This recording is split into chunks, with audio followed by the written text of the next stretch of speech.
Shalom Bapak Ibu Saudaraku, salam damai sejahtera di pada pagi hari ini.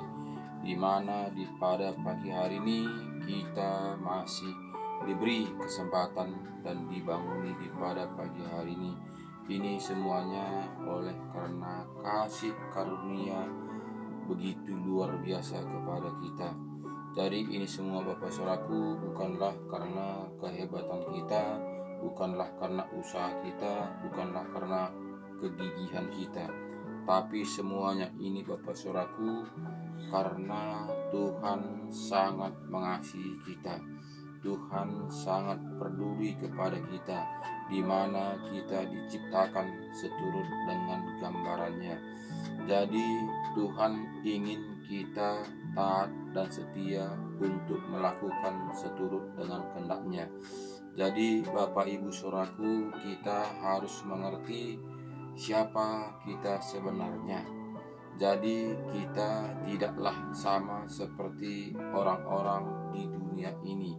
Walaupun kita masih hidup di dalam dunia ini, kita harus tampil beda, bahwa kita itu bukanlah anak-anak dunia, tapi kita sudah menjadi anak-anak Tuhan.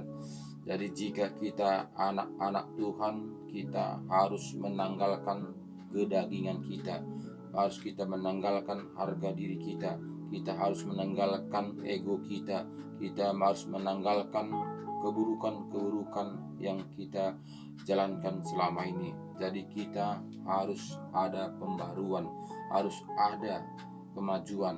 Kita maju untuk menaati kebenaran firman Tuhan sebagaimana kita diajarkan Tuhan Yesus kepada kita, supaya kita taat dan setia.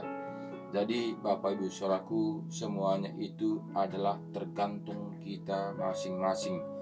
Apakah kita memang mengakui bahwa Yesus itu menjadi juru selamat pribadi kita? Apakah kita hanya ikut-ikutan saja? Jadi ini semuanya Bapak Saudaraku, yang menentukan adalah kita, bukan siapa-siapa. Jadi jika kita memang mau mendapatkan kehidupan yang kekal itu, kita harus kembali kepada Alkitab, firman-firman kebenaran, karena hanya disitulah ada jalan. Karena Yesus mengatakan kepada kita di Yohanes 14 ayat 2 ayat 6 mengatakan, "Akulah jalan, satu pun tidak sampai kepada Bapa kalau tidak melalui aku." Itu kata Tuhan Yesus kepada kita. Jadi jika kita memang mau mendapatkan janji-janjinya, kita harus taat dan setia seturut dengan yang tertulis di dalam Alkitab, yang sudah diperjelas, yang sudah digenapi, yang sudah dijanjikannya kepada kita apa yang harus kita kerjakan. Jadi ini semuanya Bapak Saudaraku, kita harus menyerahkan diri sepenuhnya kepada Tuhan, membaca Alkitab.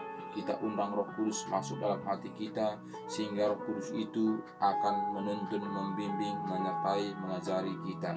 Jika kita hanya mengandalkan kekuatan kita, jika kita hanya mengandalkan kehebatan kita, hanya kita mengandalkan titel kita, hanya mengandalkan pangkat kita, kita tidak akan menemukannya, karena sangat jauh bedanya hitam dan putih. Jadi ini semuanya Bapak Saudaraku, harus kita membuka hati kita dengan lebar-lebar bagaimana kebenaran firman Tuhan, apa yang harus kita lakukan, apa yang harus kita kerjakan selagi Tuhan masih memberi kesempatan buat kita. Jadi Bapak Ibu Saudaraku, marilah kita kembali kepada Alkitab, di mana pada pagi hari ini kita akan membaca Alkitab Efesus 4 dari ayat 17. Judulnya manusia baru. Karena kita sudah manusia baru, tidak lagi manusia lama, karena ketika kita menerima Tuhan Yesus menjadi juru selamat pribadi kita, kita sudah dikuburkan dan kita bangkit lagi, bangkit untuk manusia baru. itu seperti baptisan.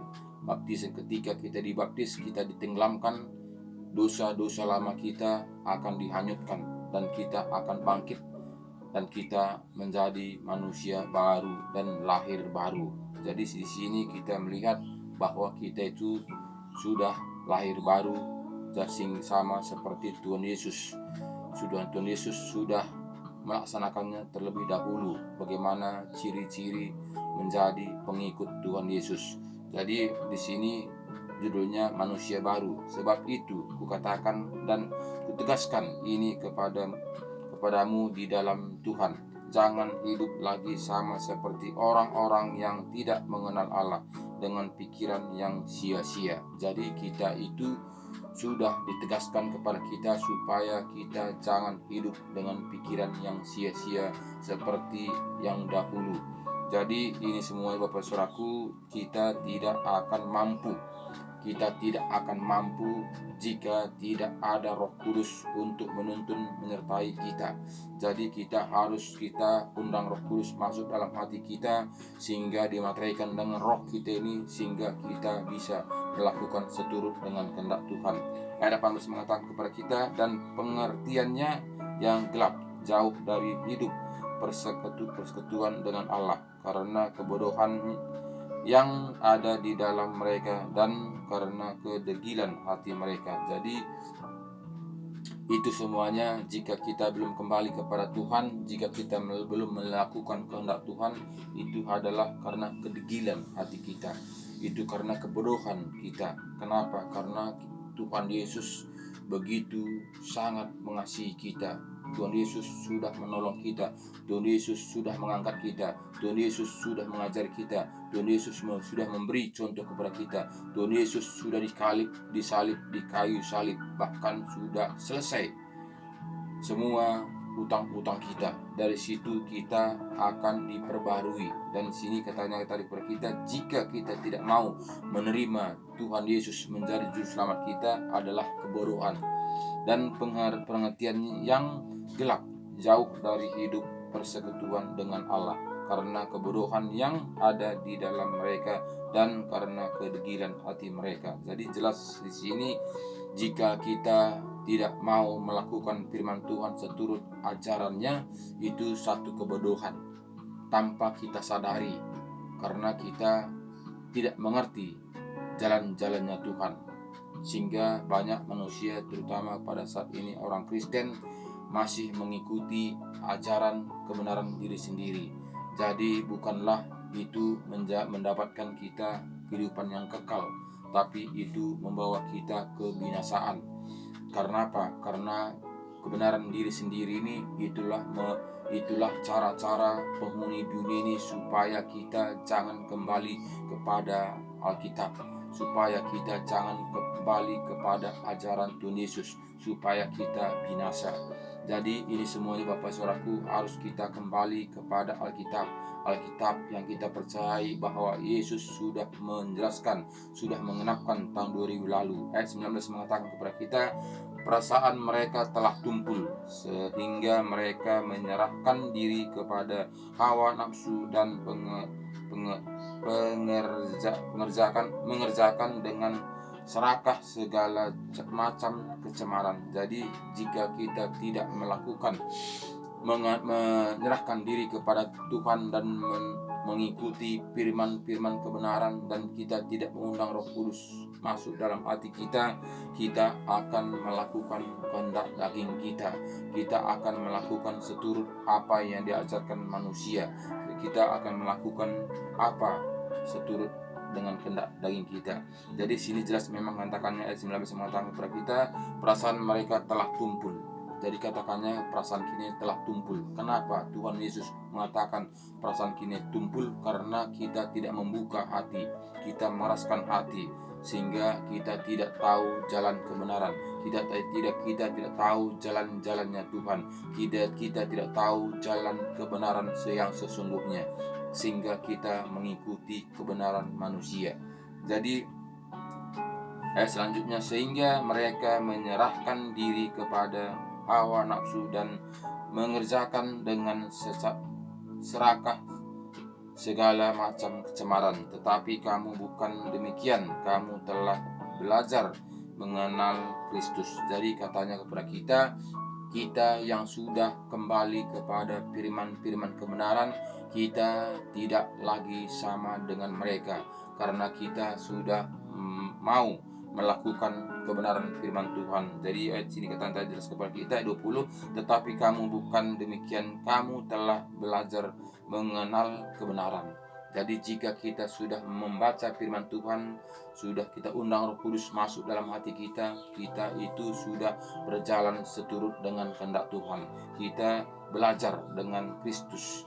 Ayat 21 mengatakan kepada kita, karena kamu telah mendengar tentang Dia dan menerima pengajaran di dalam Dia menurut kebenaran yang nyata dalam Yesus. Jadi kita itu belajar menerima kebenaran seturut dengan ajaran Tuhan Yesus.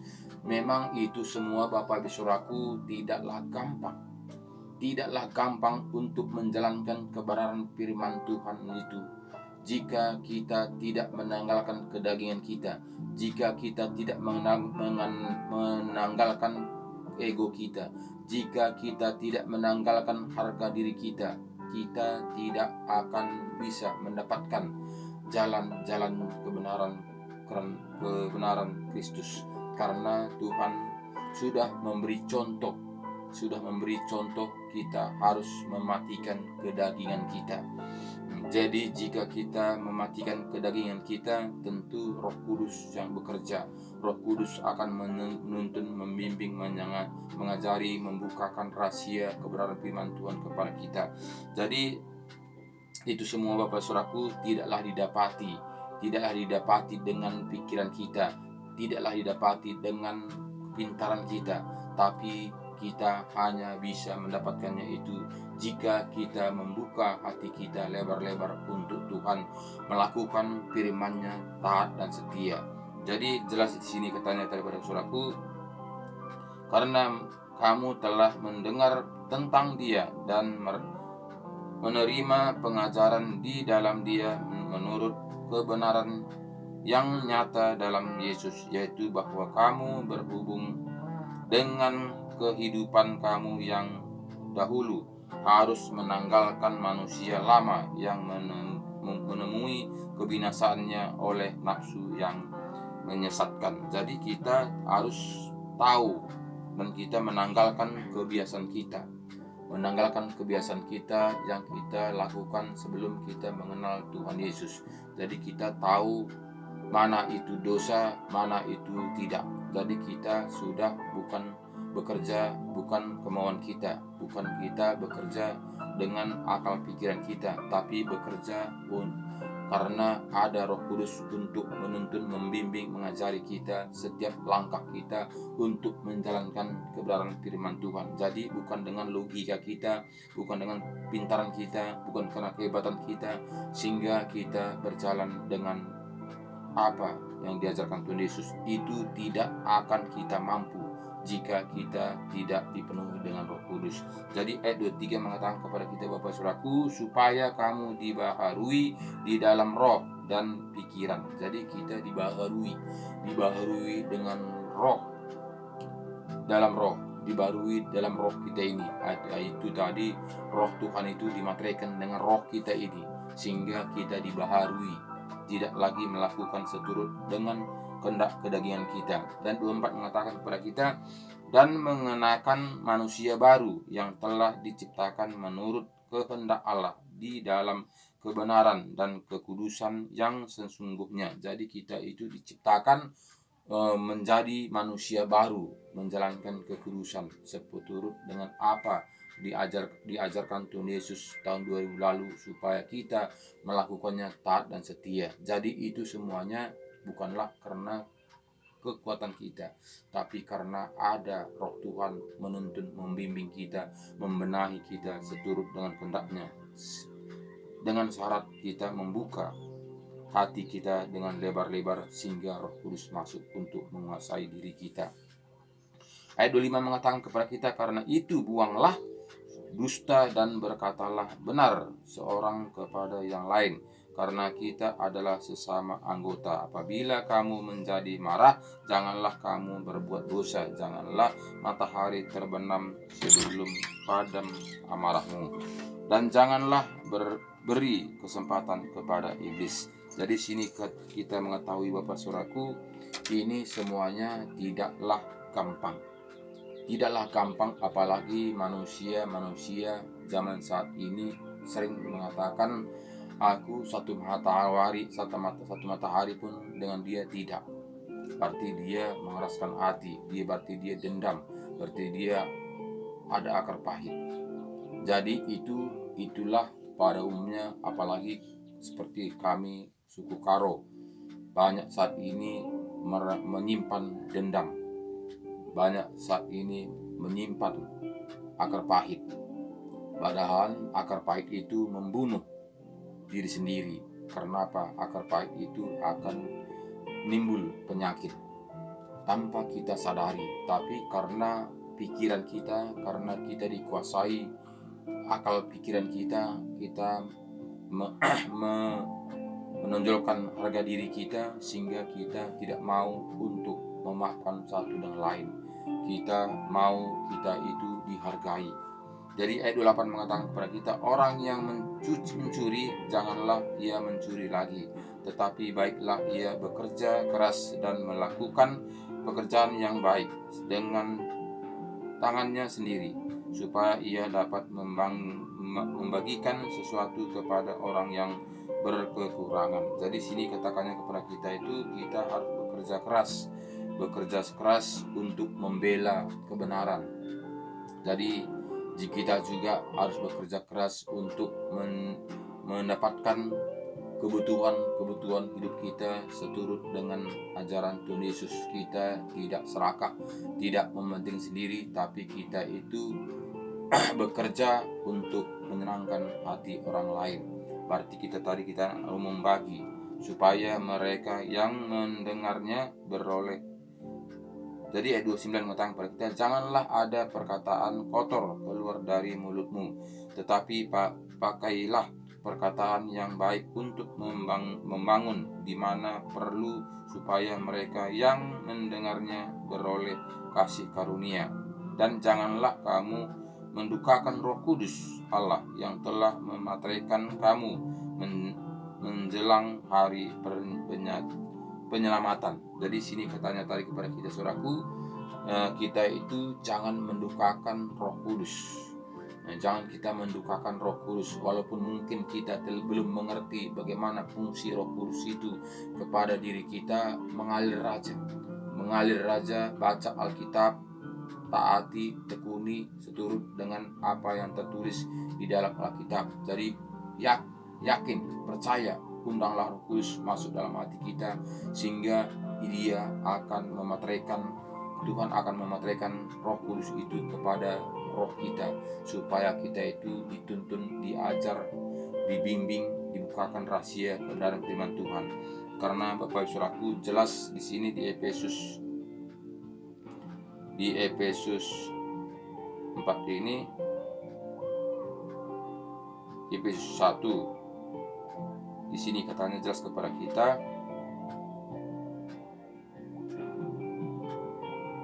Efesus 4 ini ayat 13 ini, supaya kita mengerti di mana Tuhan memateraikan dengan Roh Kudus untuk sebagai jaminan. Efesus 1 ayat 13 katanya di sini, di dalam Dia kamu juga, karena kamu telah mendengar firman kebenaran, yaitu Injil keselamatanmu, di dalam Dia kamu juga ketika kamu percaya dimateraikan dengan Roh Kudus yang dijadikannya itu. Dan Roh Kudus itu adalah jaminan bagian kita sampai kita memperoleh seluruhnya, yaitu penebusan yang menjadikan kita milik Allah untuk memuji kemuliaan-Nya. Jadi sini ada jaminan bahwa kita itu sudah di dalam Tuhan, jaminan bahwa kita itu akan dituntun, disertai, ditopang, diajari, dibimbing, dibukakan rahasia kebenaran firman Tuhan. Jadi makanya jelas tadi di Efesus tadi mengatakan jangan mendukakan Roh Kudus. Jadi ini semuanya Bapak Saudaraku jelas kepada kita supaya kita itu jangan mendukakan Roh Kudus, karena uh, Roh Kuduslah yang menuntun, membimbing, menyertai kita supaya kita itu betul-betul mendapatkan apa yang dijanjikan Tuhan Yesus kepada kita. Jadi itu semuanya harus kita membuka hati kita dengan lebar-lebar supaya bisa Roh Kudus masuk dalam hati kita untuk membimbing, mengajari, menopang kita. Jadi itu semuanya Bapak Saudaraku harus kita kembali kepada Alkitab. Alkitab yang mengajari kita, yang dimana Tuhan Yesus sudah mengajari, menuliskan kepada kita tahun 2000 lalu. Dan di sini pas jelas tadi kepada kita katanya, Efesus 4 ayat 30 tadi katakan yang kepada kita, dan janganlah kamu mendukakan Roh Kudus Allah yang telah memateraikan kamu menjelang hari penyelamatan. Jadi sini kejelas katakan tadi seperti Efesus 1 ayat 13-14 tadi sudah dimateraikan ketika kita percaya firman-firman kebenaran, sehingga dimateraikan Roh Kudus ke dalam roh kita ini. Disitulah akan menuntun, membimbing, menyertai, bahkan itulah jaminan keselamatan kita. Jadi sini katakannya jangan mendukakan Roh Kudus. Walaupun kita saat ini belum mengerti akan fungsi Roh Kudus, mari berusaha buka hati kita, undang Roh Kudus supaya kita mengerti bagaimana sebetulnya jalan-jalannya Tuhan. Jika kita belum membukakan hati untuk masuk Roh Kudus, kita akan memakai akal kita memakai pikiran kita akan memakai kepintaran kita. Itu tidak akan menemukan jalan kebenaran. Pasti kita akan melakukan kebenaran diri sendiri.